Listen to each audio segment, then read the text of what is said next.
¿Alguna vez has asistido a alguna comida en una iglesia donde los creyentes se emborrachan? Comen de manera excesiva y los que tienen más dinero traen más comida para sí mismos y no comparten a los demás. Bueno, muchos cristianos en realidad no entienden el significado de la cena del Señor. Hoy, como ustedes ven, vamos a ver el verdadero significado de lo que es la mesa del Señor, la cena del Señor, y es nuestra oración que esta predicación contribuya en gran parte a que todos los que escuchen esto, tengan un entendimiento bíblico del tema. Así que vamos a abrir nuestras Biblias ahí en 1 Corintios 11, vamos a dejarla ahí abierta. Estamos en un tono general de un compromiso con el Señor. Hemos hablado del compromiso de los cristianos con el Señor, con la iglesia, con su vida, con los hermanos, con su responsabilidad de cada uno, y hoy quiero que toquemos el compromiso del creyente verdadero en cuanto al conocimiento de la cena del Señor. El Señor Jesús instituyó en su iglesia dos ordenanzas muy claras en la Biblia, dos ordenanzas muy importantes: el bautismo y la cena del Señor. ¿Correcto? O la comunión, también así se le puede llamar. Estos son pasos opcionales para el creyente, o sea, no son pasos opcionales para el creyente, lo que vamos a hablar ahora, sino que son mandamientos, hermanos. Mandamientos de Él. Por ejemplo, en la gran comisión, ¿te acuerdan ustedes que el Señor dijo: id por todo el mundo y predicar el evangelio, ¿no? Y hacer discípulos a todas las naciones, etcétera, bautizándolos en el nombre del Padre, del Hijo y del Espíritu Santo, y bueno, enseñándoles que guarden todo lo que os he mandado, en términos generales, ¿no? Y ahí está en Mateo 28, 19 y 20. Eso es en cuanto al bautismo. Y en 1 Corintios 11, que hoy vamos a estudiar, la cena del Señor no es más una lectura más que le vamos a dar. No es así, sino a estudiarla realmente y a comprenderla. El apóstol Pablo nos dice, vean ustedes en el versículo 24, estamos en el capítulo 11 de 1 Corintios, y aunque ya de alguna manera lo leemos constantemente y constantemente lo seguimos repitiendo, no importa. Dice aquí en el 24, y habiendo dado gracias, lo partió y dijo: tomad, comed, esto es mi cuerpo, que por vosotros es partido, haced esto en memoria de mí. Asimismo tomó también la copa, después de haber cenado, diciendo: esta copa es el nuevo pacto en mi sangre. Haced esto todas las veces que la bebierais en memoria de mí. Bueno, vemos entonces aquí que esto no está abierto a discusión otra vez, no es una opción, no es sujeto a tu opinión ni a mi opinión personal. Esto es un mandamiento del Señor. Pero no solo es un mandamiento, sino es una experiencia elemental de cada creyente, que no puede faltar y no se puede ni siquiera se debe ignorar. Como introducción al tema, vamos a darle lectura, vamos a darle lectura a los versículos del 17 aquí al 22, donde Pablo empieza a instruirnos acerca de esta ordenanza, y vean lo que estaba pasando del 17, por favor, en adelante. Pero el anunciaros esto que sigue no os alabo, porque no os congregáis para lo mejor, sino para lo peor. Pues en primer lugar, cuando os reunís como iglesia, oigo que hay entre vosotros divisiones, y en parte lo creo, porque es preciso que entre vosotros haya divisiones para que se hagan manifiestos entre vosotros los que son aprobados. Cuando pues os reunís vosotros, esto no es a comer la cena del Señor, no es comer la cena del Señor, porque al comer cada uno se adelanta a tomar su propia cena, y otro tiene hambre y otro se embriaga. Pues ¿qué? ¿No tenéis casas en que comáis y bebáis? ¿O menospreciáis la iglesia de Dios y avergonzáis a los que no tienen nada? ¿Qué os diré? os alabaré, en esto no os alabo. En esta porción pueden ver ustedes aquí que Pablo está corrigiendo directamente, frontalmente a los corintios en cuanto a la manera que se hacían las cosas en la cena del Señor. En otras palabras, ellos habían pervertido el significado de esta maravillosa ordenanza del Señor Jesús, como ustedes pueden notar aquí. Y como vamos a ver también, que estaban recibiendo la disciplina del Señor casi al mismo tiempo, ¿me entienden? Como resultado, o sea, hacían algo malo y venía la disciplina casi inmediatamente. Y antes de entrar a la exposición del pasaje, veamos algo del trasfondo de esta práctica cristiana que me gustaría compartirles esta tarde ya. Ustedes recordarán que la noche antes de que el Señor fuera crucificado, se reunió ahí con sus 12 apóstoles o discípulos en el aposento alto a comer con ellos la cena de Pascua, y justamente lo que estaba leyendo nuestro hermano Daniel, la comida de Pascua para los judíos era, es decir, era la conmemoración del evento en el cual realmente más importante de la historia judía. Era la más importante, cuando Dios liberó al pueblo de Israel en las manos de Egipto, los sacó de ahí. Por 400 años ellos habían sido esclavos. Nota eso. Entonces Dios les rescata por medio de Moisés y lo trae a la tierra, los trae a la tierra que había prometido a Abraham. La liberación del pueblo comenzó por medio de las plagas. Ustedes han de recordar algunos eventos ahí, sin duda, para que Faraón los dejara salir de Egipto. Y la última de las plagas fue la muerte de todo primogénito. ¿Te acuerdas? Más o menos, ¿no? Ahí está. Y lo que causó fue que Faraón finalmente dijera, mira, Moisés, ya por favor, toma tu pueblo y ya, vete. Ya estuvo bueno, ya. Así que Dios ejecutó con toda esa plaga a todo primogénito, excepto a los hogares judíos, ¿se acuerdan? Aquellos que habían sido obedientes al Señor, noten esto, que habían sido obedientes al Señor, fueron protegidos por medio de la sangre de un cordero, que había sido sacrificado, y sobre el dintel de las casas y los postes de sus puertas habían sido protegidos, y pasó por ahí la plaga aquella y no pasó nada en aquellos lugares. Esto lo describe ahí en Éxodo 12. Y también se establece la práctica de la cena del Señor, o de la cena de la Pascua, cuando dice el Señor que el que el cordero será un macho cabrío sin defecto, comenzando en el versículo 5. Y vayan por favor a Éxodo. Vayan por favor allá, ¿para qué les digo más?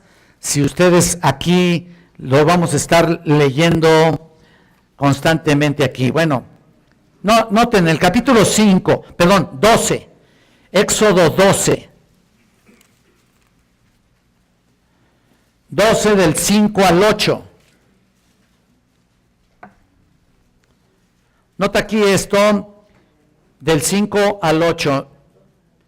El animal será sin defecto, macho de 1 año, lo tomaréis de las ovejas o de las cabras, y lo guardaréis hasta el día 14 de este mes, y lo inmolará toda la congregación del pueblo de Israel entre las 2 tardes.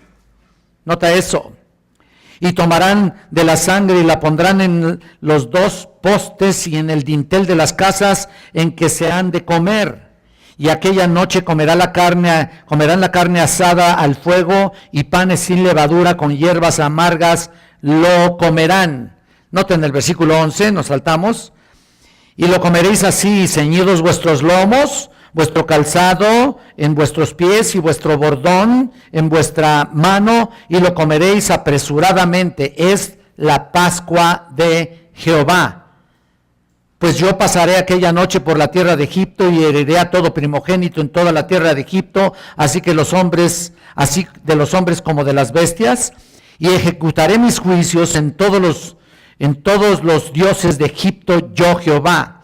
Y la sangre os será por señal en las casas donde vosotros estéis, y veréis la sangre, y pasaré de vosotros, y no habrá en vosotros plaga de mortandad cuando hiera la tierra de Egipto.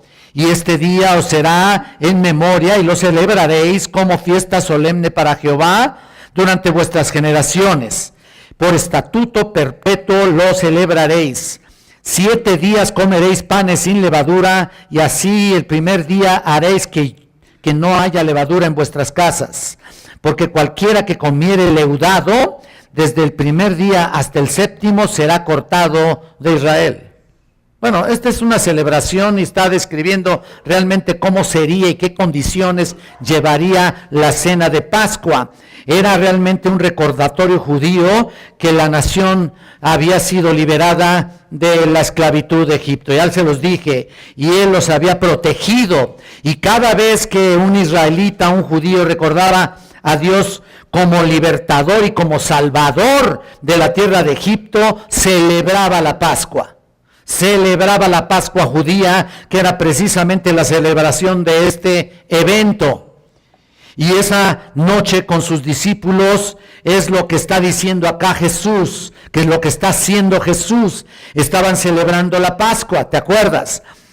Ahí donde leyó Daniel. Y en ese contexto de la liberación de Israel, Jesús come la Pascua, la cena de Pascua con ellos. Este es un momento importantísimo, en un momento de transición de la Escritura en cuanto al significado de la cena del Señor, porque Jesús transforma ese recordatorio de liberación de Egipto a un recordatorio de su propia muerte y sacrificio. ¿Sí? ¿Me explico? Es un punto muy importante de transición. El significado de la cena del Señor, después de haber sido el recordatorio de la Pascua, de la liberación del pueblo de Israel, entonces esa cena realmente ha sido, o esa cena de Pascua se transforma en la cena del Señor en cuanto a su obra de redentora en la cruz del Calvario. Ahora Jesús toma el pan sin levadura. ¿Te acuerdas? Escuchen ustedes, y ustedes lo recordarán, siguiendo el patrón del Antiguo Testamento, las hierbas y todo lo que quieras ahí, y todo como se practicaba. Toma el pan sin levadura y toma el vino y dice: este es mi cuerpo que por vosotros es partido, esta es mi sangre, comed, bebed, y de aquí en adelante lo haréis en memoria de mí, no en memoria de Egipto. Si no se hubiera quedado ese nombre, ¿no? Ahí. O lo hubiera respetado el Señor Jesucristo. No en memoria de mí, ni en memoria de la liberación, sino de aquí en adelante en memoria de mí. En efecto, el Señor está diciendo: yo soy el Cordero que quita el pecado del mundo. Ahí está. Y provee la verdadera redención. Eso es lo que está diciendo cuando dice en memoria de mí. Redención de la esclavitud y de la paga del pecado. Eso es lo que está explicando. Así que para el cristiano entonces la redención está en Cristo. Y Él es el cumplimiento de lo que la Pascua simbolizaba. La Pascua anterior. Una nueva celebración entonces comienza con nuestro Señor Jesucristo. Una nueva era, una nueva celebración distinta. Él es el comienzo del nuevo pacto aquí, del cual había hablado los profetas, particularmente Jeremías y Ezequiel. Pero en Marcos 14, vayan conmigo a Marcos 14, describiendo esta escena. Miren lo que vamos a leer. Marcos 14, por favor, en el versículo 22 hasta el 24, 22 al 24. Dice aquí: mientras comían, Jesús tomó el pan y bendijo, y lo partió, y les dio, diciendo: tomad, esto es mi cuerpo. Y tomando la copa, y habiendo dado gracias, les dio, y bebieron de ella todos. Justo lo que también leyó Daniel. Y les dijo: esto es mi sangre del nuevo pacto, que por muchos es derramada. Mira, los 4 evangelios realmente están relacionados y hacen referencia a este tremendo evento. Tremendo. A esta celebración allá con sus discípulos en el aposento alto. Y el significado, por supuesto, de su muerte, representado ahora por los elementos que tenemos y de los cuales participamos en la cena. Esta celebración se convirtió entonces en la celebración normal, en un acto de obediencia, por supuesto, en la iglesia de Cristo, en la iglesia cristiana. En Hechos 2 se hacía de una manera constante y perseverante. Si ustedes van por favor ahí a Hechos 2, se van a dar cuenta. Después de que Pedro predica allí el primer sermón que registra en el libro de Hechos, y por supuesto hay miles de convertidos, ¿no? Pero miren entonces lo que hacían, Hechos 2:41. Después de que hubo tantos convertidos que realmente no cabían donde estaban. Y dice el versículo 41, así que los que recibieron su palabra, que fueron prácticamente todos, nota, fueron bautizados y se añadieron aquel día como 3,000 personas. 3,000 ahí celebrando la cena del Señor. Entre paréntesis, no existe una tremenda distancia entre creer en el Señor Jesucristo y ser bautizado. No existe esa distancia. Algunos tienen la idea equivocada que uno tiene que esperar un largo tiempo para ser bautizado, ¿no? Bueno, lo puedes hacer, pero estás en desobediencia. Pues no es así en el Nuevo Testamento. Y entre paréntesis, nunca existe un concepto en un creyente no bautizado en todo el Nuevo Testamento. Perdón que haya cambiado en estos momentos, en esta etapa y en este mandamiento, pero realmente va de la mano. Entonces aquí vemos que los que creyeron fueron bautizados, así lo leímos, lo acabamos de leer, y se añadieron aquel día como 3,000 personas, 3,000 almas.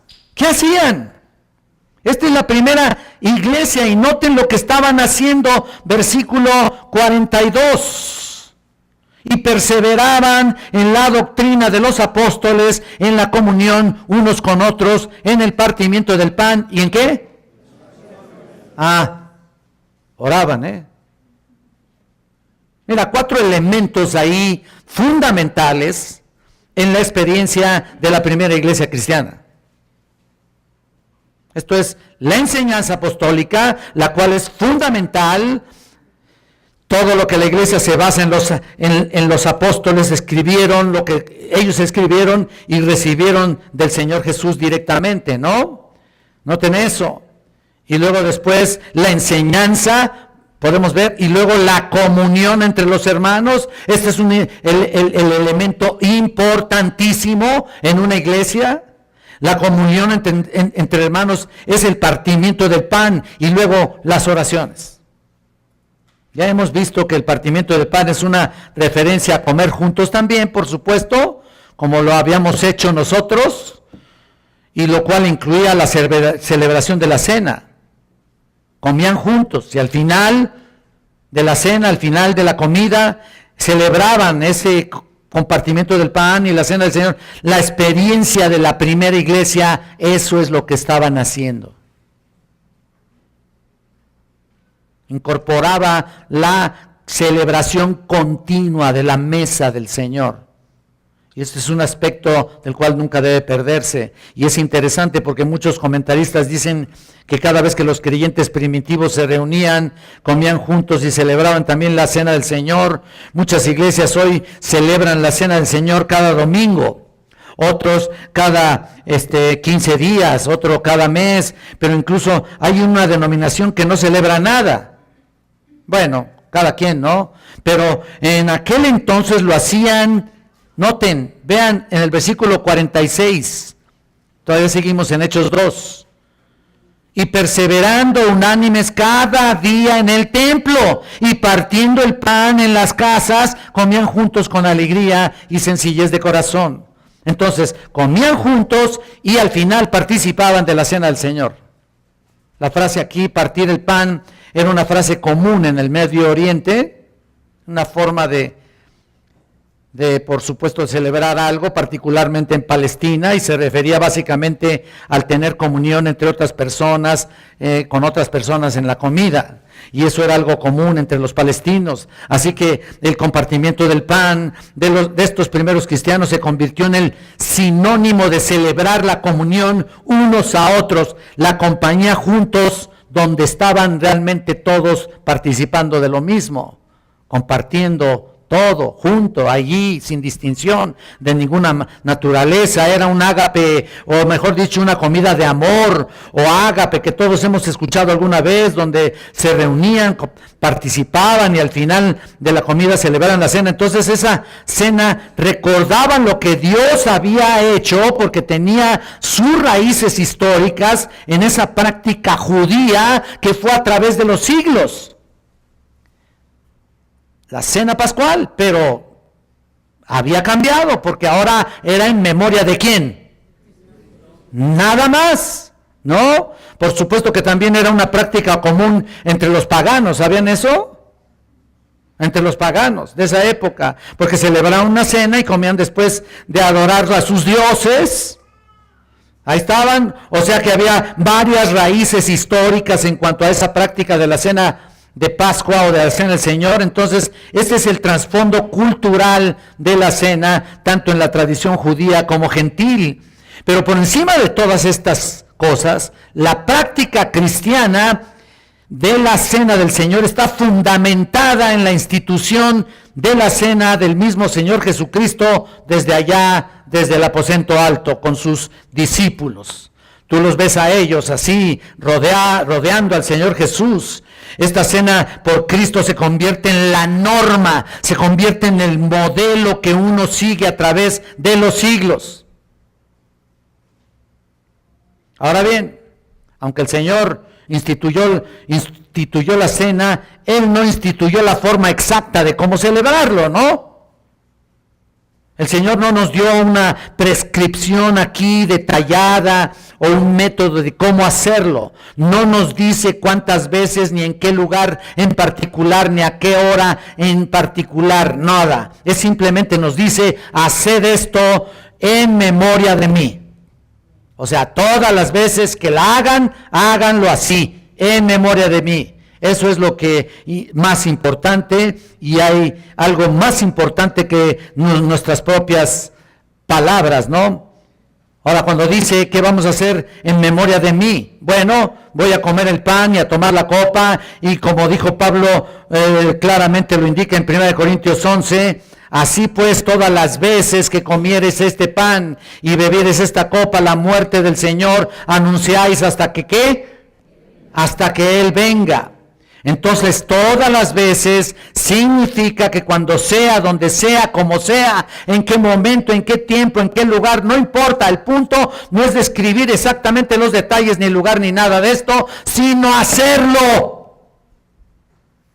Pero en memoria de mí, dice el Señor Jesucristo. El punto es ser obediente a esa ordenanza, ¿me entienden? Eso es lo más importante, ser obediente. Hay personas en las cuales hemos estado aquí y les invitamos, y jóvenes que no se quedan y dicen que son cristianos. Otros que se quedan a la comida y luego terminando la comida, patitas, ¿para qué te veo, no? ¿Para qué te quiero, no? Vámonos, para afuera. Y yo digo, ¿serán cristianos? No lo creo. El énfasis aquí se encuentra en obedecer lo que dice el Señor, cuando Él mismo, no yo, ni siquiera los apóstoles, Él mismo lo estableció, lo instituyó. Este es el privilegio nuestro como creyentes y el deber de la iglesia cristiana. Es importante que entendamos esto. Es un deber, es un mandato. Ahora ponemos nuestra atención aquí en 1 Corintios 11 y notamos aquí varias cosas a la luz de todo esto. Los corintios desgraciadamente habían convertido la cena del Señor en una burla, en una perversión, en un circo cristiano ahí. Peor, estos creyentes habían convertido la celebración de ágape, que se puede notar que estaban celebrando una cena supuestamente de amor, ¿no? En algo parecido a lo que ellos habían experimentado en sus ritos paganos ahí, venía a ser esto como la sustitución de lo que ellos habían hecho en el pasado, ¿no?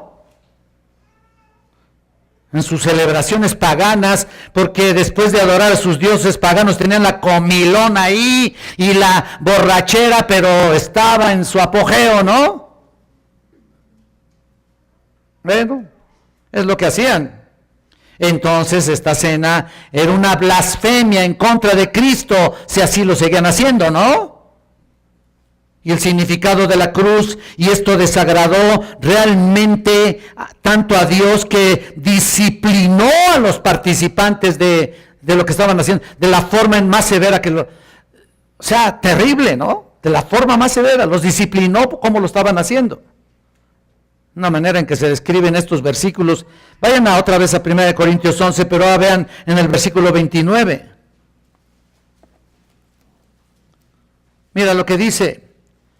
Porque el que come y bebe indignamente, ahí está ¿Quién más ¿qué más palabras podrían encontrar aquí? Sin discernir el cuerpo del Señor, juicio come y bebe para sí.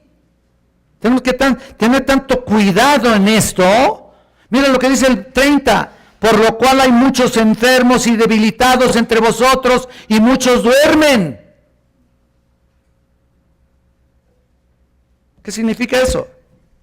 Mira, había de todo tipo de enfermedades ahí en la congregación, y muchos ya habían pasado de la presencia del Señor, ¿no? Entre paréntesis, el verbo aquí dormir en el Nuevo Testamento siempre se utiliza en una referencia a la muerte de un hijo de Dios, que no había duda de ello. Pablo les llama hermanos en el 12:1. No quiero, hermanos, que ignoréis acerca de los dones espirituales ahí. Bueno, hermanos, perdón, en el 11:1.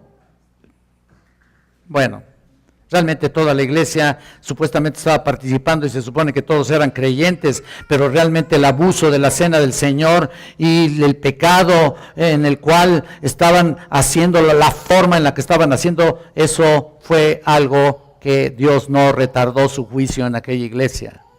El abuso de la cena es absolutamente lo que Dios prohíbe, y nos da a entender lo importante de esto.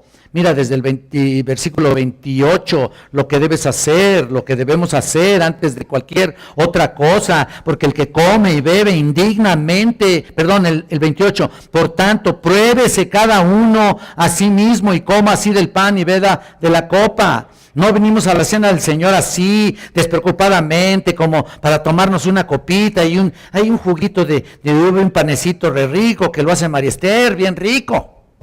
Así nomás, ¿no? Y hasta le damos a los niños, ¡ay, váyanse niños! Yo un día me molesté con eso, me tacharon ahí casi de fariseo, pero digo yo, ¿por qué? Si son elementos que estamos usando para una celebración espiritual. ¿Qué se le quita lo espiritual cuando terminamos? Yo sí me molesté, ¿no? Pero aquí el punto, no estamos viendo eso realmente, el punto es de que cada uno debe probarse. Aquí no es un juguito, ni una galletita, no es eso, no es eso. Y no salir tan campantes como si nomás vamos a callar nuestras conciencias o qué. No, cuidado, por eso dice aquí claramente, pruébese cada uno a sí mismo y coma así del pan y beba de la copa. Examínese. Porque lo que estamos haciendo es celebrar el significado de la cruz. Y si lo hacemos de una manera desfachatada, así como estos hermanos lo hicieron, es muy posible que Dios nos discipline. Porque tomamos la cena del Señor con mucha superficialidad. no dignamente como Él lo exige, en la manera que Él lo exige, y lo imparte, y lo comparte, y lo establece. Cuidado. Notamos entonces que los corintios se habían convertido en la cena del Señor en una burla, en una perversión del significado cristiano. Y Pablo ahora tiene que escribirles y corregir el abuso que ellos estaban teniendo. Y noten que quedamos pendientes aquí en el 11:17. Mira lo que dice en el 17. Pero al anunciaros esto que sigue, no os alabo, porque no os congregáis ¿para qué? Sino ¿para qué? Fíjate nada más, imagínense, venían a congregarse para lo peor.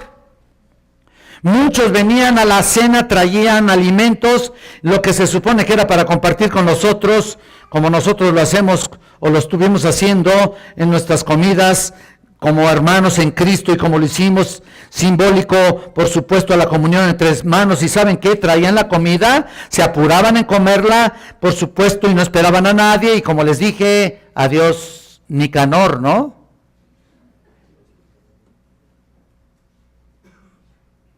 Se iban, bye bye, adiós. Otros venían y, bueno, en el pasado, ¿qué es lo que hacían? Otros venían y empinaban el codo y, peor, ¿no? A perderse ahí, al extremo de que se emborrachaban. Y en el 11:21, mira lo que dice aquí, desde el 11:21 dice aquí, porque al comer cada uno se adelanta a tomar su propia cena, y uno tiene hambre y otro se embriaga. Digo, más porque está la palabra embriaga, pero quién sabe a quién se parecerá todo esto.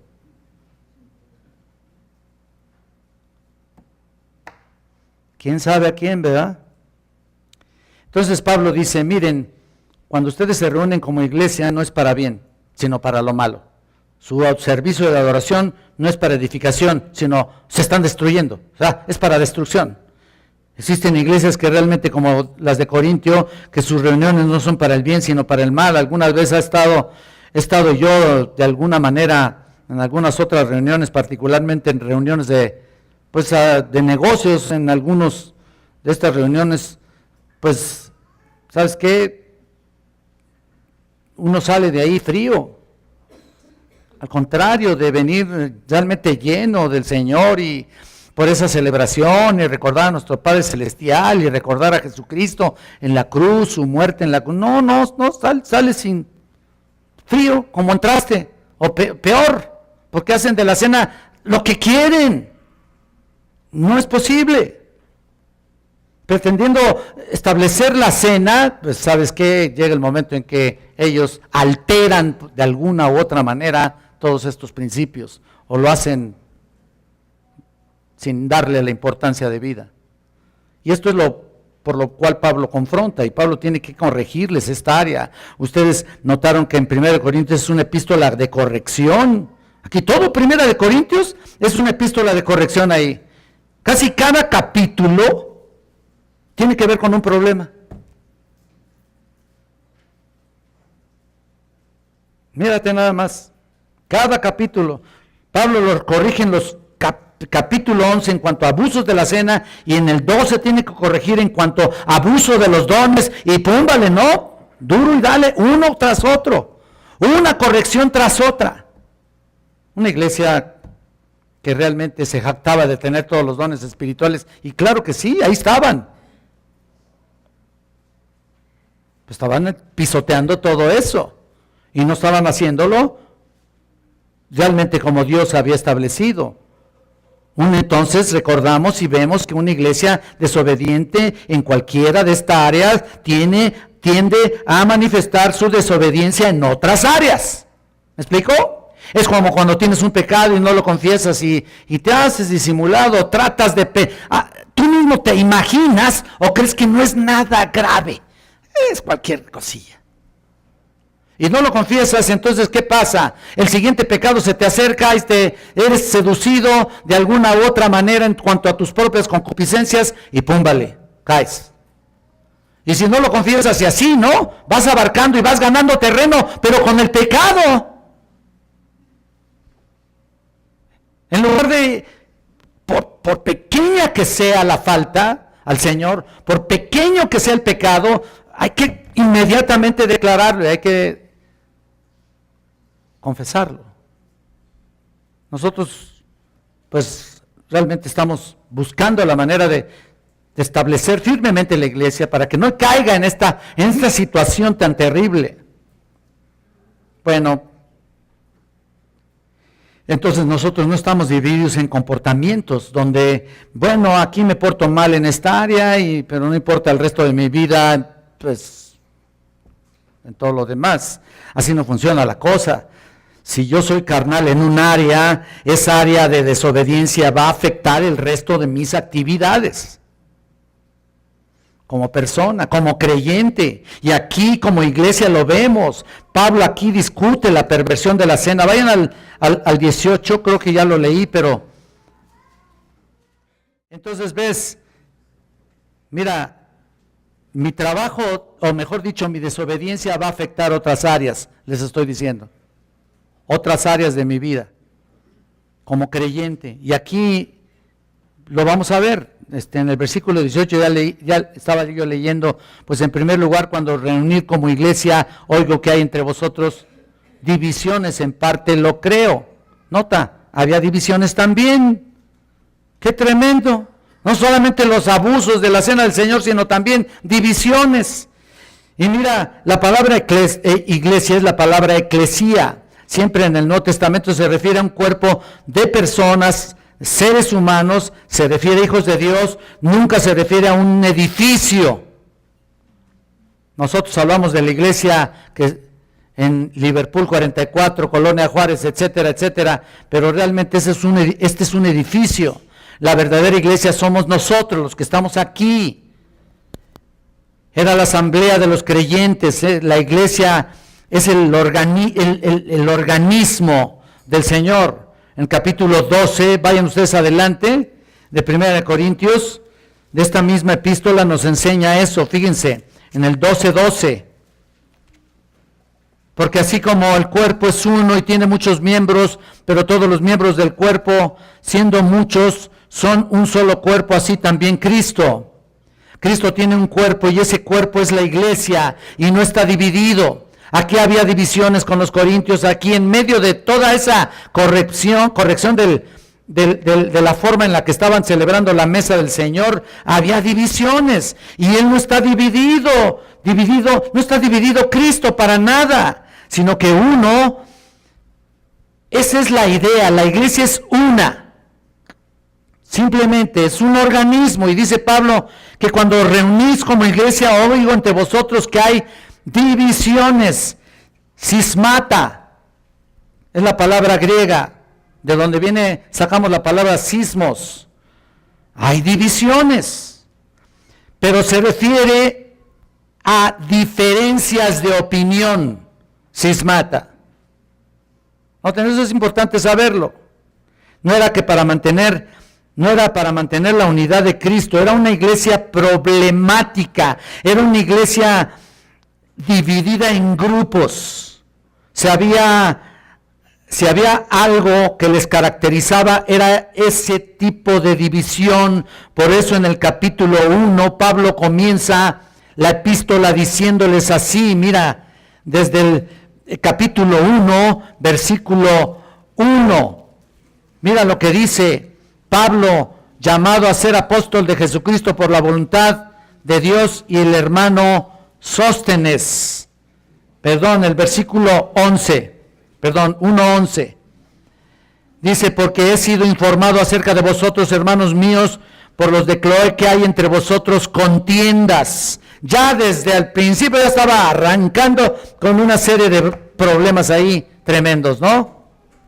Noten que unos eran de Pablo, otros de Cefas, y los que más se creían espirituales decían, no, yo soy de Cristo.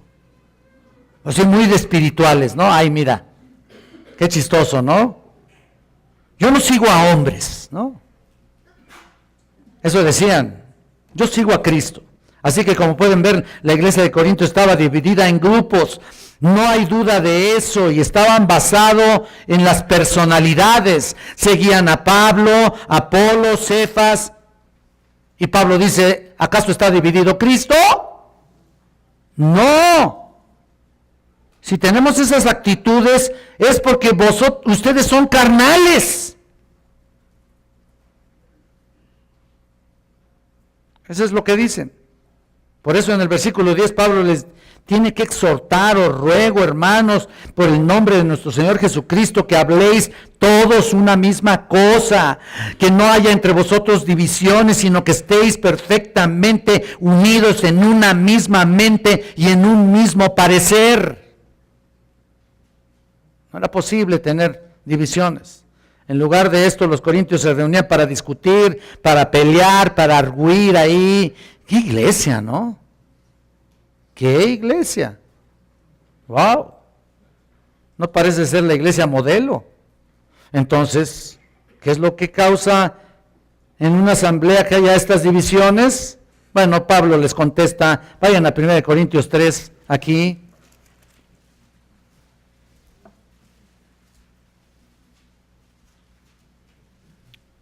Esto es lo que causa la división, de manera que yo, hermanos, no puedo hablaros como a espirituales, sino como a carnales, como a niños en Cristo. Eran bebitos en Cristo. Cuando una persona comienza a causar un tipo de divisiones que son bebés, hay inmadurez, en lugar de dejarse llevar por el Espíritu, como dice Gálatas 5, andad en el Espíritu y no satisfagáis los deseos de vuestra carne, se estaban dejando llevar precisamente por eso, por los deseos de la carne, ¿no? Los cristianos estaban permitiendo que el pecado, como dice Pablo, aún reside en nosotros, en nuestro cuerpo, estaban permitiendo que los controlara. No es precisamente que tú te vas a deshacer de esto, no, hasta que ya salgamos de esta vida y entremos, por supuesto, a la presencia del Señor, pero mientras tanto seguirás batallando tanto tú como yo de la carne que quiere controlarnos. Y eso es lo que causaba la división. A veces pensamos que las obras de la carne pues son fornicación o adulterio y dices, no, nada que ver conmigo, yo me mantengo bien, yo estoy muy bien. Bueno, pero entonces, ¿cuáles son las obras de la carne? Pablo dice claramente que las obras de la carne son evidentes, las cuales son inmoralidad, sensualidad. Y dices, bueno, estamos de acuerdo con eso, pero no, eso ni los toco. ¿Crees que solamente es eso? Mira también, quiero que vayas a Gálatas un poquito más adelante. Ve a Gálatas capítulo 5, versículo 20.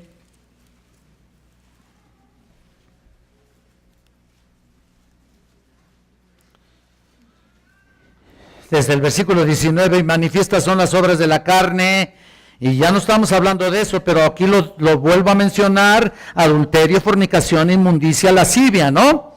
Pero nota, idolatría, hechicerías, enemistades, pleitos, celos, iras, contiendas, disensiones, herejías. Mira nomás, qué listita, envidias, homicidios, borracheras, orgías y cosas semejantes a estas, acerca de los cuales os amonesto, como ya os lo he dicho antes, que los que practican, nota eso, practican tales cosas, no heredarán el reino de Dios. ¿Ven? Pero ves todas las obras de la carne. Y cuidado si tienes este tipo de actitudes y comienzas a manifestarlas. Y aunque digas, no, esas cosas, ¿cómo crees? Yo no creo. Pues, ¿quién sabe? ¿Quién sabe? Pues si tú tienes esos problemas de la carne que mencionamos, son tan obras de la carne como la fornicación y adulterio, envidia, celos, ira, contienda, etcétera, etcétera. ¿Te das cuenta? Eso es lo que dice el Señor aquí, y a veces damos rienda suelta a algunas otras tendencias porque estamos andando en la carne y no en el espíritu. Como por ejemplo, incluso puedo añadir la murmuración, la crítica de lo que hacemos o lo que sea, ¿no? Todos tenemos tendencias carnales, aunque digas que no, aunque te creas aquí el más espiritual de todos. O yo, todos tenemos tendencias carnales. ¿Ustedes creen que los líderes ¿No tenemos esas tendencias? Claro que sí. Pero yo debo mortificar mi carne y yo debo estar pendiente de lo que soy capaz de llegar y hasta dónde voy a llegar. Si yo me conozco, entonces tengo que tener cuidado en lo que sé que puedo caer. No voy a dar oportunidad de aquello que me domine. Yo lucho con el pecado que reside en mí. Es irremediable, es también lo que dice Romanos 7, Pablo lo dice constantemente al respecto. Ustedes luchan, bueno, pues Pablo dice, pues yo más, ¿no? Yo también. Este cuerpo carnal, este cuerpo de carne es la vasija en el cual el pecado tiende a activarse. Y movernos, empujarnos. Por eso la exhortación, no andéis en la carne, sino en el espíritu. Todos luchamos con lo mismo. Entonces, ¿de dónde proceden las divisiones? De todas esas debilidades. De esa debilidad espiritual. Sectarismos, luchas, etcétera. Dice Pablo, de la carne. Son producto de la carne. Y las divisiones que estamos viendo caracterizaban a la iglesia de Corinto. Pero ahora, volviendo a nuestro texto, vamos a regresar a 1 Corintios 11. Noten algo interesante en el versículo 19. Vimos las divisiones en el versículo 18. Ahora Pablo parece que se contradijera aquí. Vamos al versículo 19. Parece que tiene una contradicción, pero no, miren, vamos a leerlo, porque es preciso que entre vosotros haya disensiones, para que se hagan manifiestos entre vosotros los que son aprobados. A ver, Pablo dice que es necesario que hayan divisiones o disensiones. La palabra griega ahí es airesis, es distinto a schemata, que es la otra, pero la idea es hacer bandos, según la Biblia de las Américas, y seguramente la tienes por ahí. Dice bandos, o sea, diferencias de opinión. Es necesario que exista en la iglesia, dice Pablo. Es necesario que haya eso. Ahora, ¿por qué? Pareciera contradictorio, ¿no? Porque en el capítulo 1, 10, ya nos dijo que todos hablemos una misma cosa y que no haya divisiones. Por supuesto que no, que estéis perfectamente unidos en un mismo sentir y parecer, etcétera. Entonces uno puede decir, ¿qué está pasando contigo, Pablo? ¿Por qué dices una cosa y después dices otra? Te estás contradiciendo. Bueno, dice que es necesario que haya disensiones. ¿Cómo podríamos explicar eso? Estas divisiones son necesarias según la voluntad de Dios. ¿En qué sentido? Bueno, la palabra griega ahí es dei, que implica la idea de necesidad e implica la idea de que Dios lo está usando en sus propósitos para fines necesarios que solo Él tiene en mente. Noten eso, Dios está aprobando a ciertas personas, haciéndoles manifiestas a través de estas divisiones. En el versículo 19 termina diciendo, a fin de que se manifiesten, este es el propósito, se hagan manifiestos entre vosotros los que son aprobados. Ese es el propósito. Ahí está. Lo que vemos aquí es que Dios está usando esto, el conflicto, la lucha, la división, la contienda en la iglesia para hacer manifiestos aquellos que están siendo aprobados. Es la palabra dokimoi, los aprobados. Estos son los que en medio de la prueba, escuchen esto por favor, en medio de la prueba se purifican, resisten y aguantan, se convierten en un elemento estable en la iglesia. Ahí está, estos son los pacificadores, como dice el Sermón del Monte, y las personas que demuestran madurez, estos son los que se afinan en medio de la prueba y demuestran ¿qué? Piedad, demuestran madurez, estabilidad emocional, estabilidad principalmente espiritual. Estos son los aprobados. Estos son los que cuando otros andan en la carne, ellos andan firmes. Es lo que quiere decir aquí. Ellos andan en el espíritu, otros andan en la carne, estos están espiritualmente bien. Entonces, desde ese ángulo, desde esta perspectiva, vemos que las divisiones tienen un resultado positivo según en la mente de nuestro Padre Celestial y en la pluma de Pablo.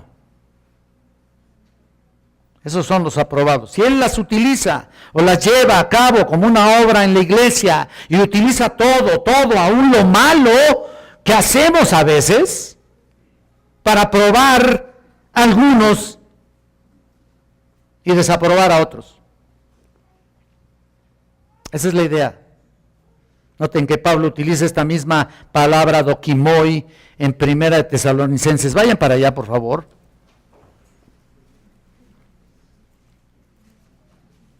En el capítulo 2, vemos en el versículo 4,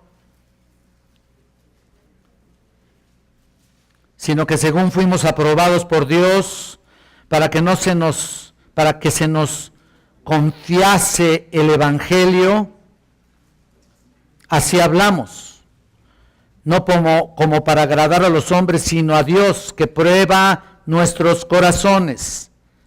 Nota eso, sino que según fuimos aprobados por Dios al principio. Nota eso, lo que está diciendo, reciben de Él la confianza de ministrar el Evangelio. Entonces el ministerio del Evangelio no es así prácticamente para cualquiera, sino para los maduros, para aquellos que Dios aprueba en medio de situaciones difíciles en la iglesia. Es como el aceite y el agua, no se mezclan, y los maduros y los dokimoi, los aprobados, sobresalen de alguna u otra manera, surgen ahí en medio de cualquier situación que esté aconteciendo dentro de la iglesia, dentro de las debilidades de otros, estos permanecen fuertes. ¿Me explico? Ahí están. Y antes de entregar el ministerio a alguien es necesario que la persona sea aprobada, ¿no? Como en cualquier caso, en cualquier tipo de ministerio. Dokimoi, aprobado por Dios. Por eso en la iglesia hoy en general observamos a la gente que no tiene madurez y personas que realmente no están capacitadas, que no son aprobadas por Dios, están encargadas de llevar a cabo ministerios que Dios no los está llamando.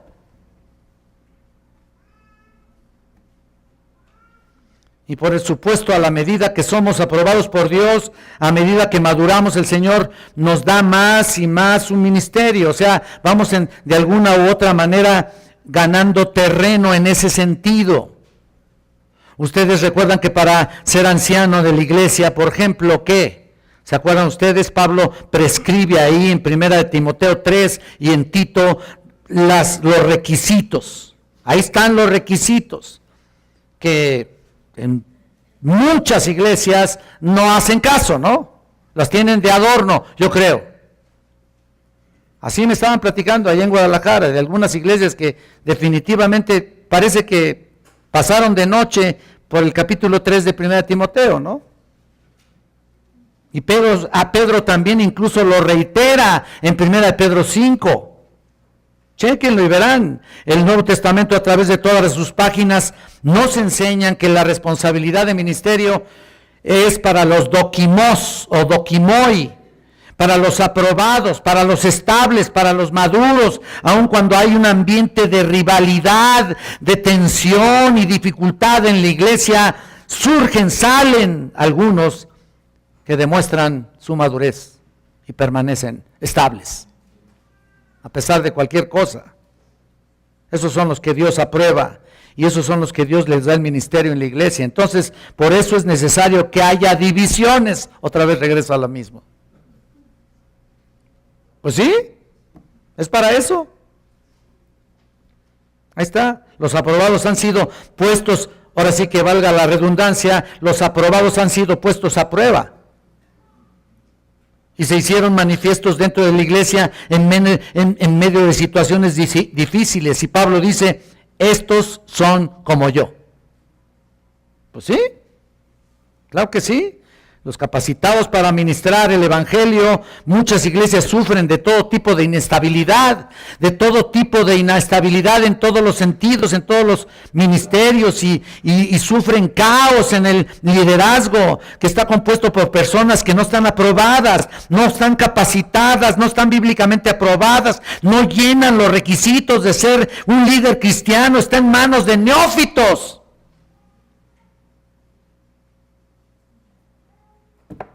¿Qué haces? Ahí nomás los ve uno. Personas que no llenan estos requisitos tan importantes que todo el mundo los pasa por alto, de alguna manera hay que esquivarlos. ¿Me explico? Es como tratar de sacarle la vuelta. Con tal de poner a mi primo, o tal de poner a mi compadre en el ministerio, ¿no? A mi amistad predilecta, ¿no? No. Entonces Pablo dice, es necesario esto, a veces, no siempre tiene que pasar la división para que pueda haber o surja esto, no siempre, pero a veces así sucede. La prueba dentro de una iglesia tiene la virtud de hacer sobresalir a personas estables y las personas aprobadas. En un sentido general, tal vez podríamos decir que los cristianos somos los dokimoi, los aprobados por Dios en contraste con los inconversos. Vamos a pensar en eso. En contraste. Tienen aplicación entonces a esta idea a los creyentes genuinos. Ustedes recuerdan la primera epístola de Juan. En la primera epístola de Juan, que él está hablando a aquellos que habían abandonado la fe. Si no lo busques, pero yo te lo leo en primera de Juan 2:19, dice que salieron de nosotros, pero en realidad no eran de nosotros. Porque si hubieran sido de nosotros, ¿qué? Habían dokimoi, habrían permanecido con nosotros. Pero para que se manifestara que no todos son de nosotros. Entonces salieron, no solamente abandonaron la fe, sino que abandonaron la congregación de los santos. Entonces los aprobados son los que en medio de todo pues, estamos ahí luchando, ¿no? Se mantienen firmes en tiempo y en prueba.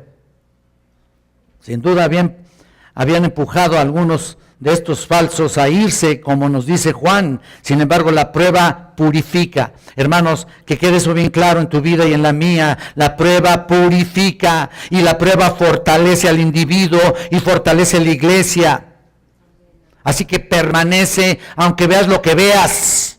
Pon tus ojos en Cristo, por favor. Si tú pones los ojos en los hombres, entonces, ¿sabes qué? Nadie va a estar a tu nivel, ¿no? Nadie va a estar calificado según tus propios ojos, ¿no? Pero para eso hay un consenso aquí de ancianos para poder saber y poder entonces equilibrar todas estas cosas. Entonces, ¿sabes qué?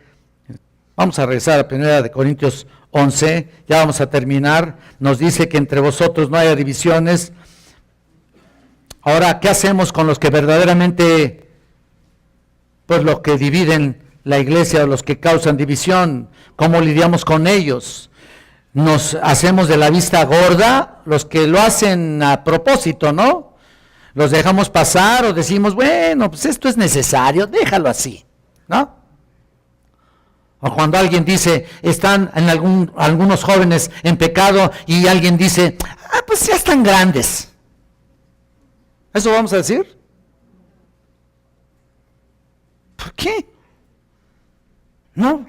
Fíjense, Pablo nos dice algo muy interesante. ¿Qué dice Tito? El hombre que cause divisiones después de una u otra amonestación, deséchalo, sabiendo que el tal se ha pervertido y pecó y está condenado por su propia justicia. Así es y así debe ser. Comienzas exhortando a una persona que se arrepienta y la primera vez y no sucede nada, pues a la segunda, aquí es la segunda. O tal vez 3, no sé, y después de la segunda, Pablo dice, mira, sácalo de la congregación ya. Excomúlgalo, ¿no? Ya, deséchalo. Cuidado si alguien causa división. Y causar división va desde lo menos a lo más, ¿eh? No creas que causar división es tratarte de llevar un grupito ahí. No, con una persona. Ya cuando estás hablando mal del liderazgo de la iglesia, etcétera, etcétera, y tratas de hacerlo tu aliado, ¿me estoy dando a entender? Tu aliado, ya estás causando división. ¿Verdad? Cuidado con alguien que haga eso. En Mateo 18:7 advierte, ay del mundo de los tropiezos, ¿no?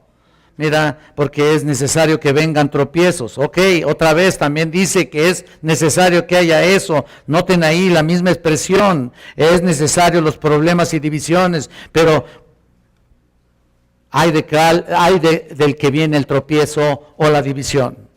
Ahora regreso a nuestro pasaje. Ya estoy acabando, ya estoy acabando. Aguantamos un montón de tiempo para cualquier otro tipo de espectáculo, ¿no? Hasta una película y todo, lo aguantas ahí re bien. Pues escucha esto. Regresando a nuestro texto, vemos que habían hecho cena, un circo, ya les dije, y mira en el 11:20 lo que dice. Cuando pues os reunís vosotros, esto no es comer la cena del Señor. ¿Se dan cuenta? Entonces, si haces todo aquello que estoy mencionando, si haces todo aquello que estoy diciendo, dice aquí Pablo, esto no es comer la cena del Señor. Pues ¿cómo va a ser?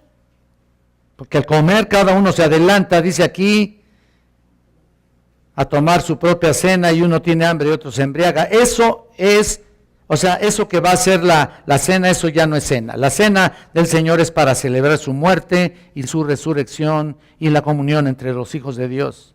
Por eso dice el 16, y con todo eso, si alguno quiere ser contencioso, nosotros no tenemos tal costumbre ni las iglesias de Dios. Pablo está diciendo, ¿cómo pretenden ustedes llamar a eso cena del Señor? ¿Cómo? ¿Cómo es posible? Ahí no se celebra la comunión de Cristo. Ahí pues está sucediendo todo menos lo que es. Así.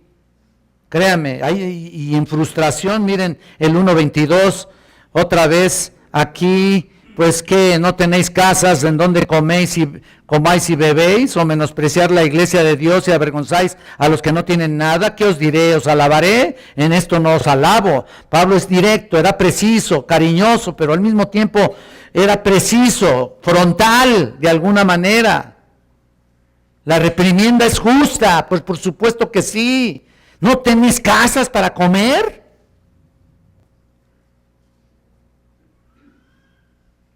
Y la respuesta es que si tenían casas, o peor aún, ¿por qué vas a menospreciar la iglesia de Dios?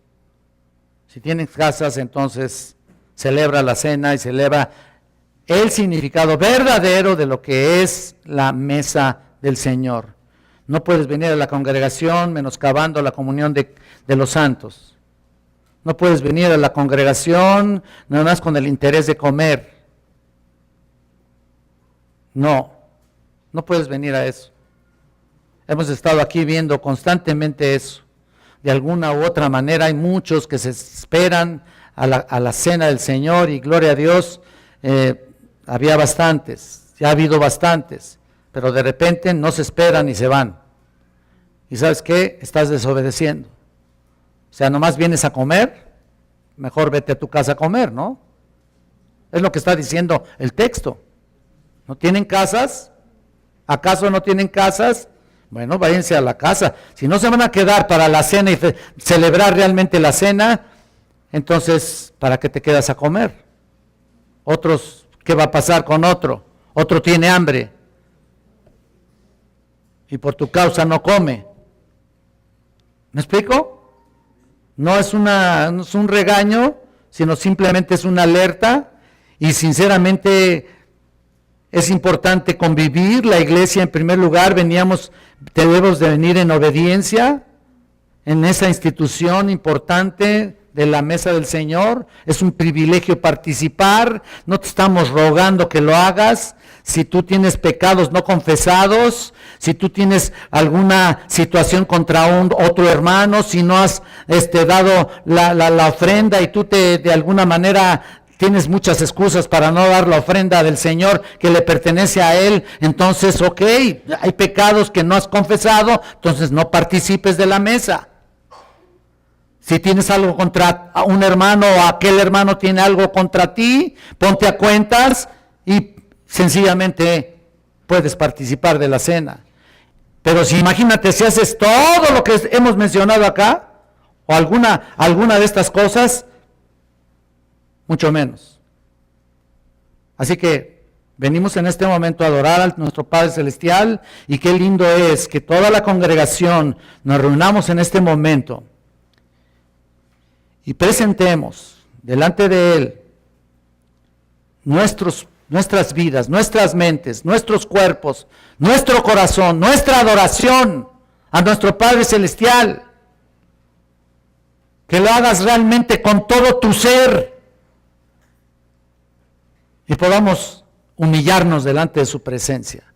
Vamos a hacer una oración, vamos a ponernos a cuentas y vamos a durar en esta oración unos minutos, quizá un minuto así en voz alta, y después vamos a estar en silencio. Y si tienes algo contra tu hermano, ponte de pie y vete a poner de cuentas. Nadie te va a ver, y si te ven, ¿qué importa?